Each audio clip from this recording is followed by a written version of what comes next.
Todo espírito sofredor e desolado vos contará a causa da sua queda, os desvarios que o perderam.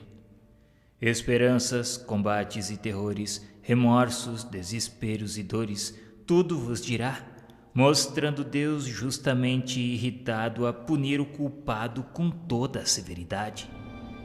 Ao ouvi-lo, dois sentimentos vos acometerão, o da compaixão e o do temor. Compaixão por ele, temor por vós mesmos. E se o seguirdes nos seus queixumes, vereis então que Deus jamais o perde de vista, esperando o pecador arrependido e estendendo-lhe os braços logo que procure regenerar-se.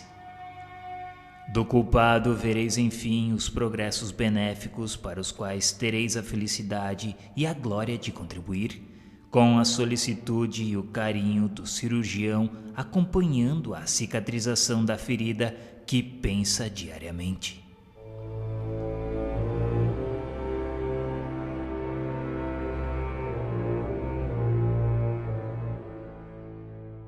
A certeza da vida futura não exclui as apreensões quanto à passagem desta para outra vida.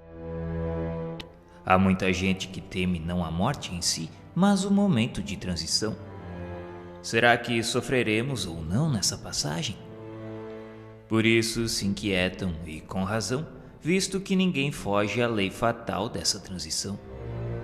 Podemos dispensar-nos de uma viagem neste mundo, menos essa.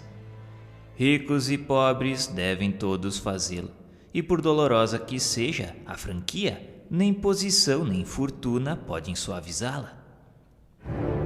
Vendo-se a calma de alguns moribundos e as convulsões terríveis de outros, pode-se previamente julgar que as sensações experimentadas nem sempre são as mesmas. Quem poderá, no entanto, esclarecer-nos a tal respeito? Quem nos descreverá o fenômeno fisiológico da separação entre a alma e o corpo? Quem nos contará as impressões desse instante supremo quando a ciência e a religião se calam? E calam-se porque lhes falta conhecimento das leis que regem as relações do espírito e da matéria, parando uma nos umbrais da vida espiritual e a outra nos da vida material.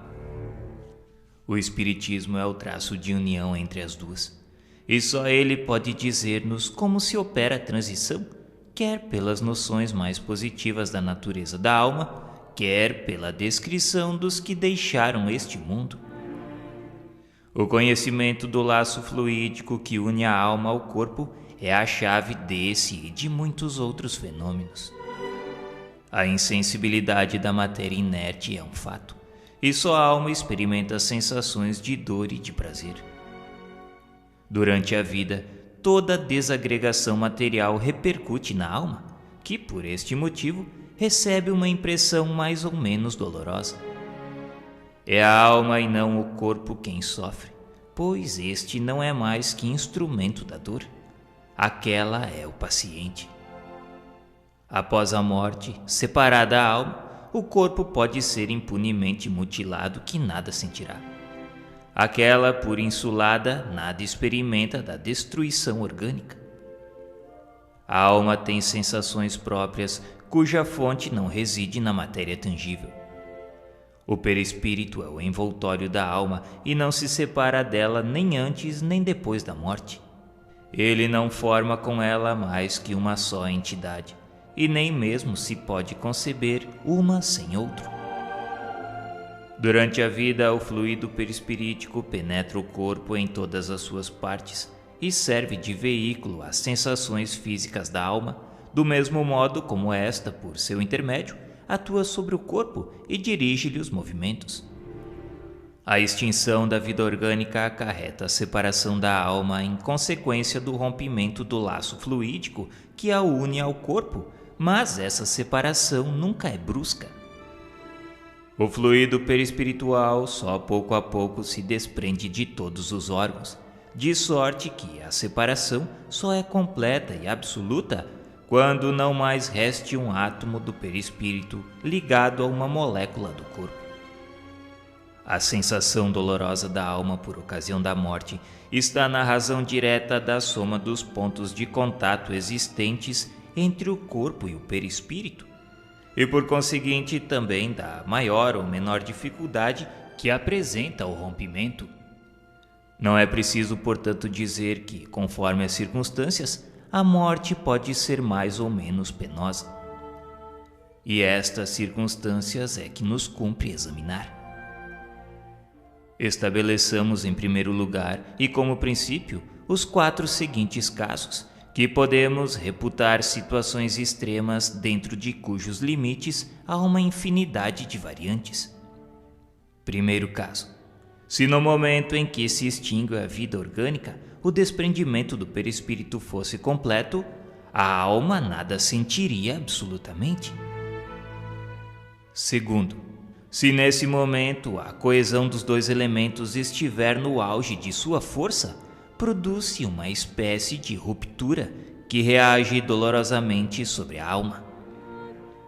Terceiro, se a coesão for fraca, a separação torna-se fácil e opera-se sem abalo. Quarto, se após a cessação completa da vida orgânica existirem ainda numerosos pontos de contato entre o corpo e o perispírito, a alma poderá ressentir-se dos efeitos da decomposição do corpo até que o laço inteiramente se desfaça. Daí resulta que o sofrimento que acompanha a morte está subordinado à força adesiva que une o corpo ao perispírito, que tudo o que puder atenuar essa força e acelerar a rapidez do desprendimento torna a passagem menos penosa. E finalmente que, se o desprendimento se operar sem dificuldade, a alma deixará de experimentar qualquer sentimento desagradável.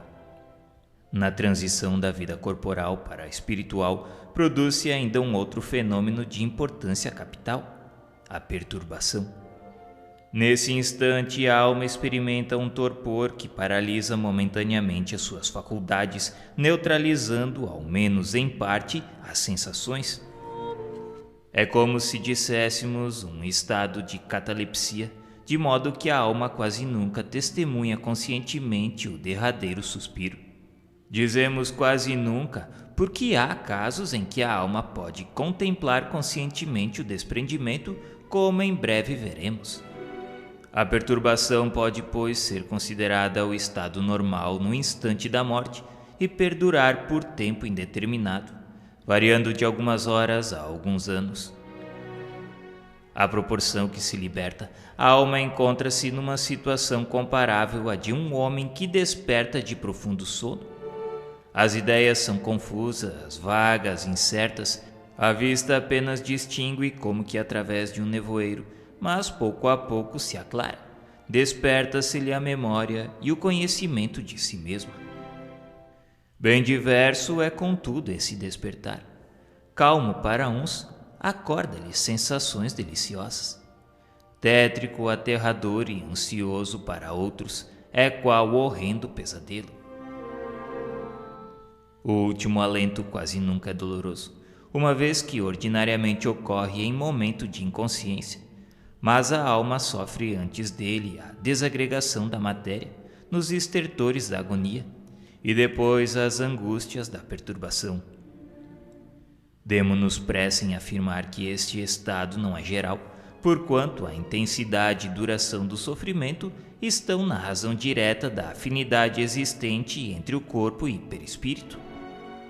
Assim, quanto maior for essa afinidade, tanto mais penosos e prolongados serão os esforços da alma para desprender-se. Há pessoas nas quais a coesão é tão fraca que o desprendimento se opera por si mesmo, como que naturalmente. É como se um fruto maduro se desprendesse do seu caule, e é o caso das mortes calmas de pacífico despertar. A causa principal da maior ou menor facilidade de desprendimento é o estado moral da alma. A afinidade entre corpo e perispírito é proporcional ao apego da matéria, que atinge o seu máximo no homem, cujas preocupações dizem respeito exclusiva e unicamente à vida e gozos materiais. Ao contrário, nas almas puras que antecipadamente se identificam com a vida espiritual, o apego é quase nulo. E desde que a lentidão e a dificuldade do desprendimento estão na razão do grau de pureza e desmaterialização da alma, de nós somente depende o tornar fácil ou penoso, agradável ou doloroso esse desprendimento. Posto isso, quer como teoria, quer como resultado de observações, resta-nos examinar a influência do gênero de morte sobre as sensações da alma nos últimos transes. Em se tratando de morte natural, resultante da extinção das forças vitais por velhice ou doença, o desprendimento opera-se gradualmente. Para o homem cuja alma se desmaterializou e cujos pensamentos se destacam das coisas terrenas, o desprendimento quase se completa antes da morte real. Isto é, ao passo que o corpo ainda tem vida orgânica, já o espírito penetra a vida espiritual, apenas ligado por elo tão frágil que se rompe com a última pancada do coração. Nesta contingência, o espírito pode ter já recuperado a sua lucidez, de molde a tornar-se testemunha consciente da extinção da vida do corpo, considerando-se feliz por tê-lo deixado. Para esse, a perturbação é quase nula, ou antes, não passa de ligeiro sono calmo, do qual desperta com indizível impressão de esperança e ventura. No homem materializado e sensual, que mais viveu do corpo que do espírito, e para o qual a vida espiritual nada significa, nem sequer lhe toca o pensamento, tudo contribui para estreitar os laços materiais, e quando a morte se aproxima, o desprendimento, conquanto se opere gradualmente, também demanda contínuos esforços. As convulsões da agonia são indícios da luta do espírito, que às vezes procura romper os elos resistentes e outras se agarra ao corpo, do qual uma força irresistível o arrebata com violência, molécula por molécula. Quanto menos vê o espírito além da vida corporal, tanto mais se lhe apega, e assim sente que ela lhe foge e quer retê-la, em vez de abandonar ao movimento que o empolga. Resiste com todas as forças e pode mesmo prolongar a luta por dias, semanas e meses inteiros. Certo, nesse momento o espírito não possui toda a lucidez, visto como a perturbação de muitos se antecipou à morte, mas nem por isso sofre menos, e o vácuo em que se acha e a incerteza do que lhe sucederá agravam-lhe as angústias. Dá-se por fim a morte, e nem por isso está tudo terminado. A perturbação continua. Ele sente que vive, mas não define se material, se espiritualmente. Luta e luta ainda, até que as últimas ligações do perispírito se tenham de todo rompido. A morte pôs termo à moléstia efetiva, porém não lhe sustou as consequências. E enquanto existirem pontos de contato do perispírito com o corpo, o espírito ressente-se e sofre com as suas impressões. Quão diversa é a situação do espírito desmaterializado, mesmo nas enfermidades mais cruéis. Sendo frágeis os laços fluídicos que o prendem ao corpo, rompem-se suavemente. Depois, a confiança do futuro entrevisto em pensamento ou na realidade, como sucede algumas vezes, farão encará-lo à morte, qual redenção, e as suas consequências como prova, advindo-lhe daí uma calma resignada que lhe ameniza o sofrimento. Após a morte, rotos os laços, nenhuma só reação dolorosa que o afete, o despertar é lépido, desembaraçado, por sensações únicas, enfim, o alívio e a alegria. Na morte violenta, as sensações não são precisamente as mesmas. Nenhuma desagregação inicial há começado previamente a separação do perispírito. A vida orgânica em plena exuberância de força é subitamente aniquilada. Nestas condições, o desprendimento só começa depois da morte e não pode completar-se rapidamente. O espírito colhido de improviso fica como que aturdido e sente e pensa e acredita-se vivo, prolongando-se essa ilusão até que compreenda o seu estado. Este estado intermediário entre a vida corporal e a espiritual é dos mais interessantes para ser estudado, porque apresenta o espetáculo singular de um espírito que julga material o seu corpo fluídico, experimentando ao mesmo tempo todas as sensações da vida orgânica. Há, além disso, dentro desse caso, uma série infinita de modalidades que variam segundo os conhecimentos e progressos morais do espírito.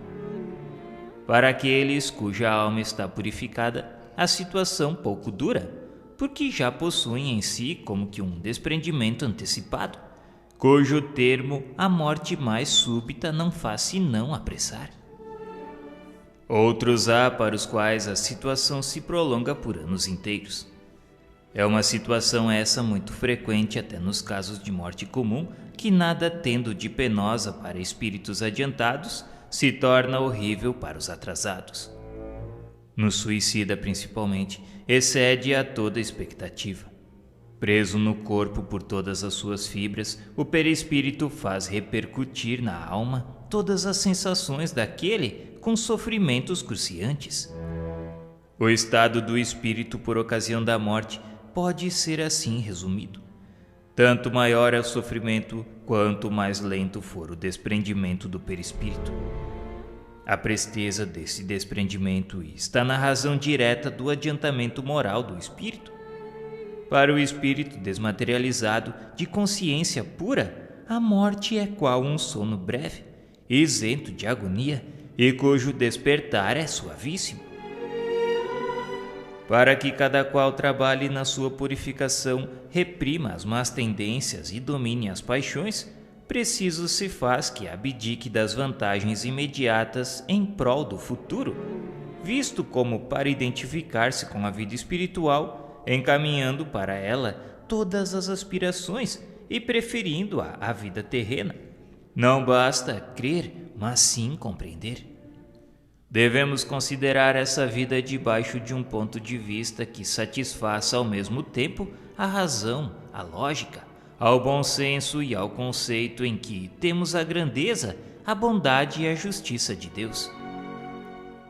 Considerado deste ponto de vista, o Espiritismo, pela fé inabalável que proporciona, é de quantas doutrinas filosóficas que conhecemos a que exerce mais poderosa influência. O espírita sério não se limita a crer, porque compreende, e compreende porque raciocina. A vida futura é uma realidade que se desenrola incessantemente a seus olhos, uma realidade que ele toca e vê, por assim dizer, a cada passo, e de modo que a dúvida não pode empolgá-lo ou ter guarida em sua alma. A vida corporal, tão limitada, amesquinha-se diante da vida espiritual, da verdadeira vida. Que lhe importam os incidentes da jornada se ele compreende a causa e a utilidade das vicissitudes humanas quando suportadas com resignação? A alma eleva-se-lhe nas relações com o mundo visível. Os laços fluídicos que o ligam à matéria enfraquecem-se, operando-se por antecipação um desprendimento parcial que facilita a passagem para outra vida. A perturbação consequente à transição pouco perdura, porque uma vez franqueado o passo para logo se reconhece nada estranhado, antes compreendendo a sua nova situação. Com certeza não é só o Espiritismo que nos assegura tão auspicioso resultado, nem ele tem a pretensão de ser um meio exclusivo, a garantia única de salvação para as almas. Forçoso é confessar, porém, que pelos conhecimentos que fornece, pelos sentimentos que inspira, como pelas disposições em que coloca o espírito, fazendo-lhe compreender a necessidade de melhorar-se, facilita enormemente a salvação. Ele dá a mais e a cada um os meios de auxiliar o desprendimento de outros espíritos ao deixarem o invólucro material, abreviando-lhes a perturbação pela evocação e pela prece. Pela prece sincera, que é uma magnetização espiritual, provoca-se a desagregação mais rápida do fluido perispiritual. Pela evocação conduzida com sabedoria e prudência, com palavras de benevolência e conforto, combate-se o entorpecimento do espírito, ajudando-o a reconhecer-se mais cedo. E se é sofredor, incute-se-lhe o arrependimento, único meio de abreviar os seus sofrimentos. Nota: os exemplos que vamos transcrever mostram-nos os espíritos nas diferentes fases de felicidade e infelicidade da vida espiritual. Não fomos procurá-los nas personagens mais ou menos ilustres da antiguidade, cuja situação pudera ter mudado consideravelmente depois da existência que lhes conhecemos, e que por isto não oferecem provas suficientes de autenticidade. Ao contrário, tomamos esses exemplos nas circunstâncias mais ordinárias da vida contemporânea, uma vez que assim pode cada qual encontrar mais similitudes e tirar, pela comparação, as mais proveitosas instruções. Quanto mais próxima de nós está a existência terrestre dos espíritos, quer pela posição social, quer por laços de parentesco ou de meras relações, tanto mais nos interessamos por eles, tornando-se fácil averiguar-lhe a identidade. As posições vulgares são as mais comuns, as de maior número, podendo cada qual aplicá-las em si, de modo a tornarem-se úteis, ao passo que as posições excepcionais comovem menos porque saem da esfera dos nossos hábitos. Não foram, pois, as sumidades que procuramos, e se nesses exemplos se encontram quaisquer personagens conhecidas, de obscuras se compõe o maior número. Acresce que nomes retumbantes nada adiantariam à instrução que visamos, podendo ainda ferir suscetibilidades. E nós não nos dirigimos nem aos curiosos nem aos amadores de escândalos, mas tão somente aos que pretendem instruir-se. Esses exemplos poderiam ser multiplicados infinitamente, porém, forçados a limitar-lhes o número, fizemos escolha dos que pudessem melhor esclarecer o mundo espiritual e o seu estado já pela situação dos espíritos, já pelas explicações que estavam no caso de fornecer. A maior parte destes exemplos está inédita e apenas alguns poucos foram já publicados na Revista Espírita. Destes suprimimos supérfluas minúcias, conservando apenas o essencial ao fim que nos propusemos, ajustando-lhes as instruções complementares a que poderão dar lugar futuramente.